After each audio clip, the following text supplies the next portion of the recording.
friends, my name is Victoria and welcome back to another video. This is my first time filming in a t-shirt and I'd like to pretend it hasn't fazed me, but I feel unpresentable and would like to change.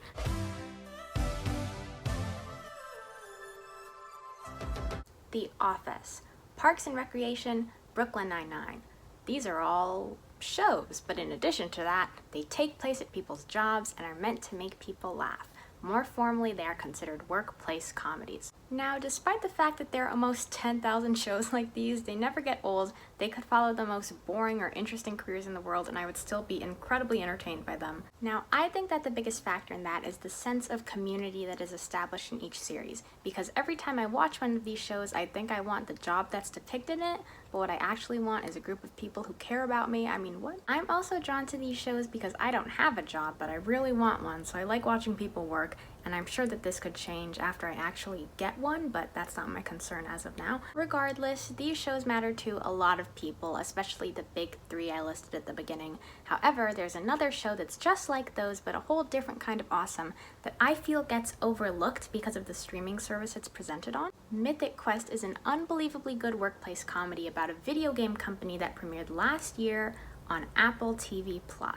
First of all, you can't have TV and plus Apple, like pick a struggle, but second of all, we have to acknowledge that this is not a prioritized service for most people. It has a lot of good original content like this show, but aside from maybe Charlie Brown, there isn't anything you'd die without. A lot of Apple products will give you a free trial for a bit, which is how I was given access to it to begin with, but I think most people won't continue to pay for it when they're posed with the choice between that and something like Netflix. I'm not making this video to try to convince you to pay for an Apple TV Plus subscription because I don't feel strongly enough about the platform to try to force it upon you all, but if you already have a subscription or were maybe on the fence about one, I'd like to tell you why Mythic Quest should be the first or next show you watch. I love it more than anything, and most critics seem to feel the same way, so this is the initiation of my movement to get it even bigger. I'm not sure what you personally consider a spoiler, but I'm going to be keeping this as spoiler-free as I know how, while still going over the main plot and most promising features, so if that's something you think you'd be interested in, you can join me.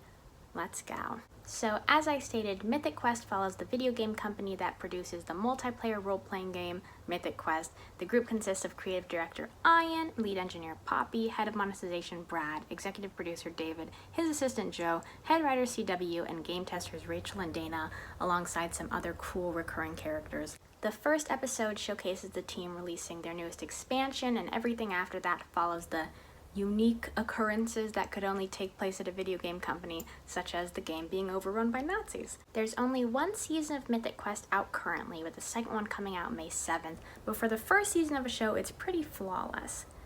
At least I think. Admittedly, if there are any major problems with the show, there are a few factors that might be distracting me from them. For starters, Danny Pudi is in it. I started the show for Danny Pudi. He's an unbelievably good performer, a huge inspiration to me in both comedy and acting in general, and he's also, like, attractive or whatever, so he tends to get the majority of my attention when he's on screen. Interestingly enough, the one episode I have the most issues with is the one episode he's not in, but I promise I have some legitimate reasoning behind that I'll explain more later. First, let me explain to you why Season 1 of Mythic Quest was so insanely rad. One, and this might be expected, I don't know, it's funny. A lot of its writers and producers have come from It's Always Sunny in Philadelphia, and I think the general consensus is that that show is good. I know there have been shows with promising teams that have turned out not so promising in the end. I am referring to Space Force, although I enjoyed Space Force actually, but I'm just saying that this isn't a very prominent issue with this show. The characters are so unique, but also very complimentary in the sense that you can pair almost any of them up and get an insanely hilarious scene. And as I stated earlier, the world of video games allows for a lot of very creative and unique challenges that are very fun to watch. It feels a lot like Silicon Valley in a lot of ways, but mainly in the sense that the intelligence needed for the show to succeed translates into a very specific kind of witty humor that really sells the show. And the jokes, in my opinion, do a good job of, like, being built on astute observations and pushing boundaries without entering too dangerous of a territory. There are a lot of good examples of the great humor within this show, but I'll pick one of my favorite clips for you to watch now. You're confident? Is it because you think Ian's gonna win? Sure. Okay, you wanna bet on it? Yeah, okay. Not money, hair. You want my hair? Oh, it's not for me.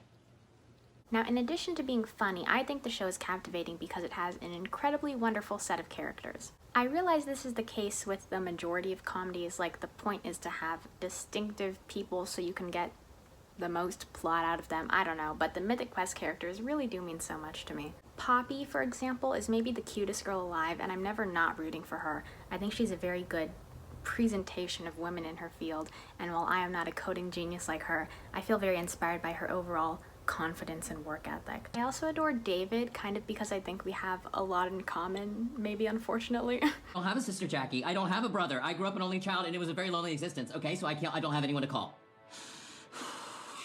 Alongside cuties like them, there are a lot of characters that you shouldn't really like Joe, for example, actually tells a 14-year-old kid to not live anymore, and Brad is very avid, heartless manipulator, but even characters with such evident dark qualities come across as human and entertaining if nothing else. Even Ian, who I admittedly don't usually feel much for, has a few moments within the show that can evoke a genuine reaction of love from me. This show has heart and has established a very beautiful, familial vibe in just one season, and I think that's especially made apparent in one of my favorite episodes, the quarantine episode that I'll be talking about a little more later. But ultimately, yeah, I really like these people and I think it's a good group. Now, this next reason that I think people should watch Mythic Quest might not appeal to everyone, but I think it's great because it really embraces the gaming community. The writers have made it very clear in a ton of interviews that they never wanted to make it seem like they were making fun of gamers or coders or just the overall group, and instead wanted to create a show that represented them really well, and I think they did that.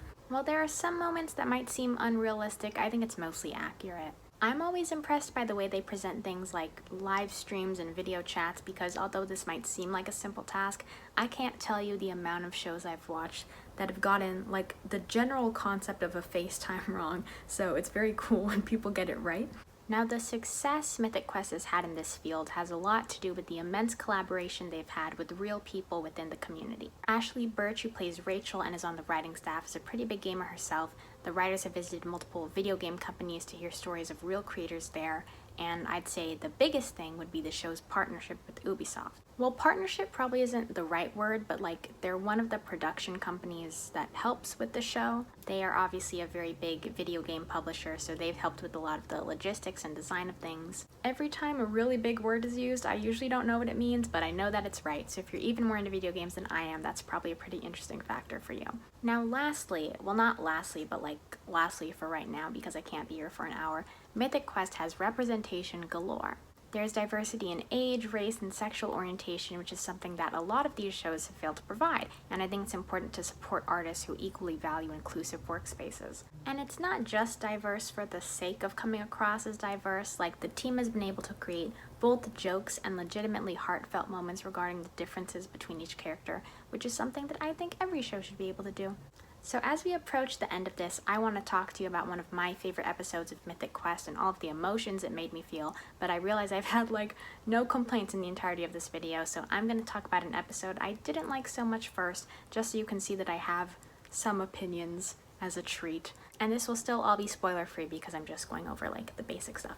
So episode 5 of Mythic Quest is called A Dark Quiet Death, and it's the show's first standalone episode. None of the main characters or even Mythic Quest at all are involved because it follows the creation and expansion of another video game developer in the 90s. Now the episode itself is not bad. It stars Jake Johnson and Kristen Milioti, I think is how you pronounce her last name, who are so hecking cool, and I'm really glad they got to be a part of this. And the story is actually emotional and has a lot of cool turns, so watching it to watch it is not an issue. However, it is so different dynamically from the rest of the series and comes at such an odd point within it, they just dropped it in the middle of the season for some reason, so it took me off track for a bit.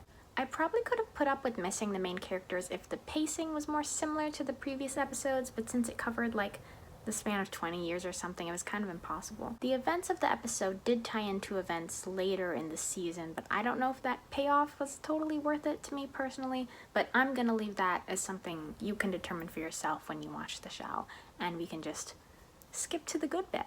So, finally, one of my favorite episodes of Mythic Quest this far was their quarantine episode. It was released in May of last year, which was around the time a lot of celebrities were losing their minds, but this team created such a wonderful production. A lot of shows have made quarantine episodes kind of just for the sake of being fun or historic, like Parks and Recreation, and while I obviously love seeing that reunion go down, I don't think it can compare to what Mythic Quest did.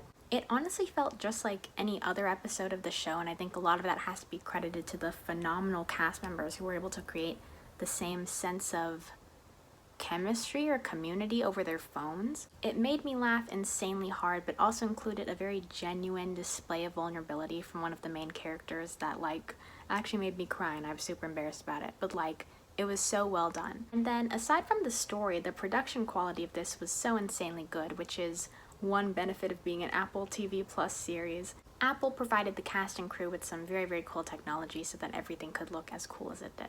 Every actor had to work on their own lighting and audio and whatnot, which is seriously not an easy task. Watching the behind the scenes for this episode honestly makes me kind of emotional, because I think that the love that everyone involved has for this show is made so incredibly clear when you see how hard they worked to put this together, and that's something I really admire and wish I could be involved in on a daily basis. So ultimately my point there is that kind of solidified my love for Mythic Quest. Not giving something away without getting something out of it. That's insane. That's charity.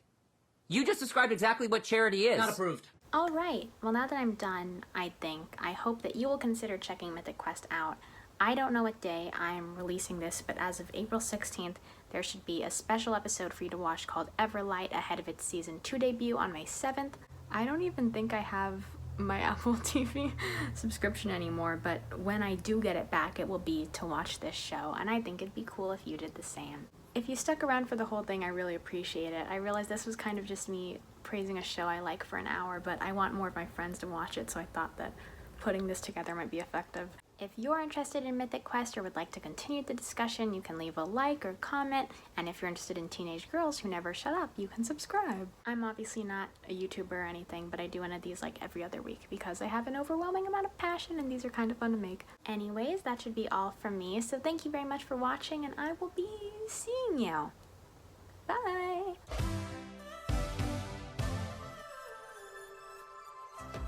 There's so many rooms in my house. Why does everyone want to be in the room that is closest to where I film these things?